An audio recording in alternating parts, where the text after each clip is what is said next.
Problem number 11, let's find the interval of convergence of this power series, the sum of n from 0 to infinity of 1 divided by n plus 7 times 2 to the n, all of that times x plus 10 to the nth power.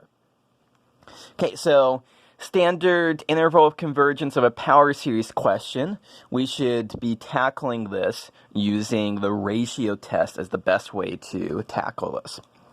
So how do we do this? We are considering the ratio of an plus 1 divided by an plus 1, the absolute value of that, where this term here is a sub n. So what do we get when we write this out?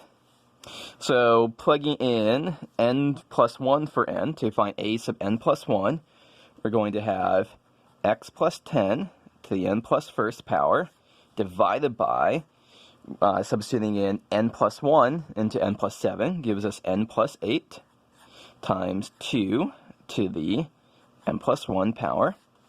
All of that divided by a sub n, so we can just copy this down here.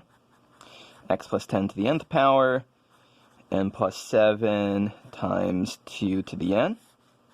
Rearranging this gives x plus 10 to the n plus first power divided by x plus 10 to the nth power times n plus 7 divided by n plus 8 times 2 to the n divided by 2 to the n plus 1. Okay, so we should look for cancellations now. We have n plus 1 factors of x plus 10 upstairs, only n factors downstairs. So that's going to be a factor of x plus 10. I can't cancel those factors. But now we have a factor of 2 to the n upstairs, a factor of 2 to the n plus 1 downstairs. And so we just are left with a factor of 2 downstairs. And then one more cosmetic change that I'm going to make here before we take a limit is that the n plus 7, n plus 8, and 1/2, those are always positive here. But the x plus 10, that could be negative. X could be negative here. So I can move these terms outside the absolute value bars, but I'm going to have to leave this term inside the absolute value bar.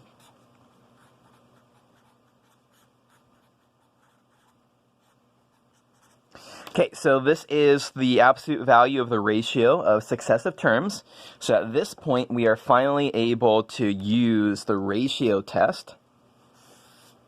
So rho is the limit as n goes to infinity of the absolute value of the ratio of a sub n plus 1 to a sub n. And this is the limit as n goes to infinity. Let's just copy this over. And so we end up with absolute value of x plus 10 times n plus 7 divided by n plus 8 times 1/2. Okay, what depends on n? What doesn't depend on n? The x term here doesn't depend on n. The 1/2 doesn't depend on n. We can move these outside of the limit, so we will do that. So absolute value x plus 10 divided by 2 times the limit as n goes to infinity, n plus 7 divided by n plus 8. It's pretty easy to see that this limit here is 1. So we are just left with absolute value of x plus 10 divided by 2 times 1, so absolute value of x plus 10 divided by 2.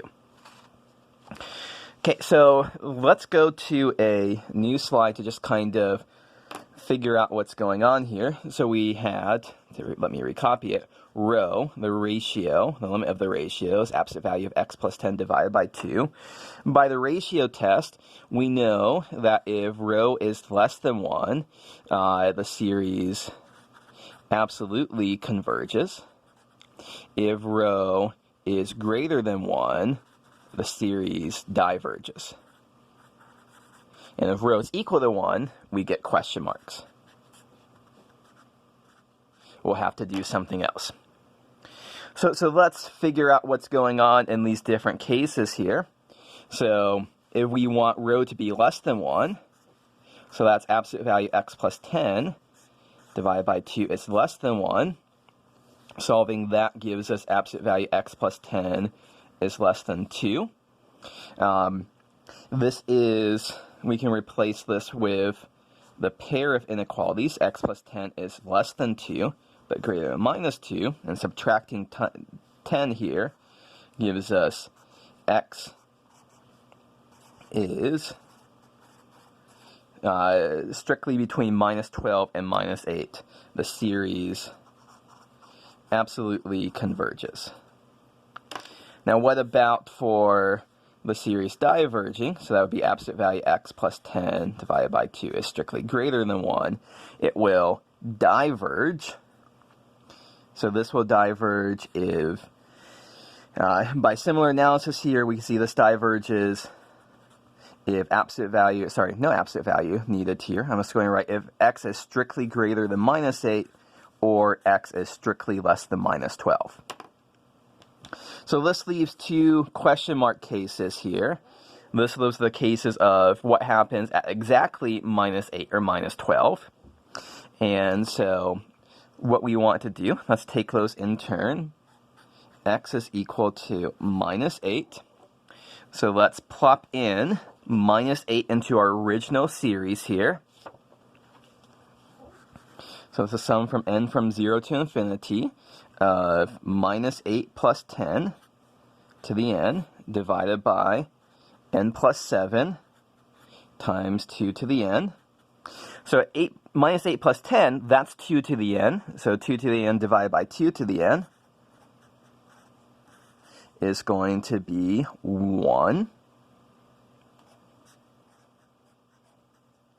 And so we are just left with the sum from n from 0 to infinity of 1 over n plus 7, and this diverges.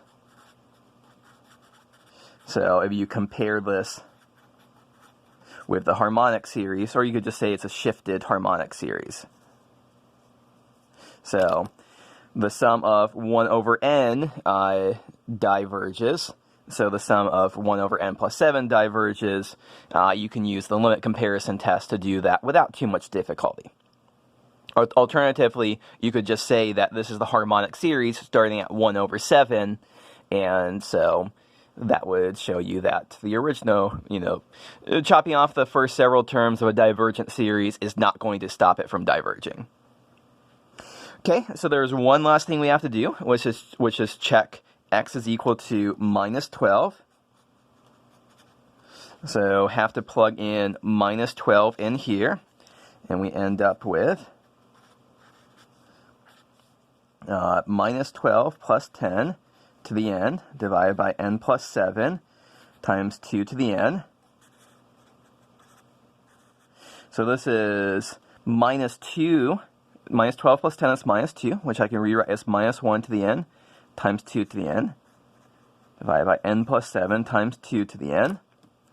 Cancel, cancel.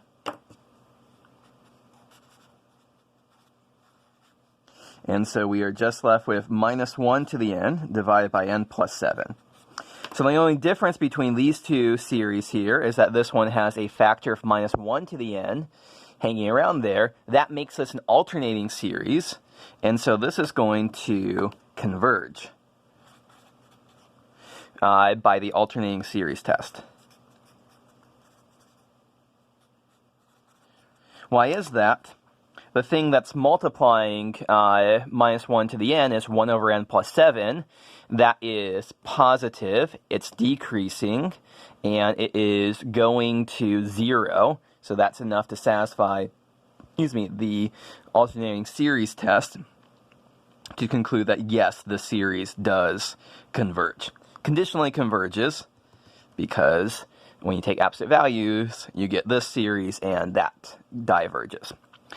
Okay, so to put all of the pieces together, where does this converge? Let me squeeze this in down here. So we know it converges strictly between minus 12 and minus 8, but it also converges at minus 12. So we write a half open and half closed interval. So it it converges between minus 12 and 8, and we put the square bracket here to say it does converge at minus 12. We put the parentheses here to say it diverges at minus 8. So this is the interval convergence.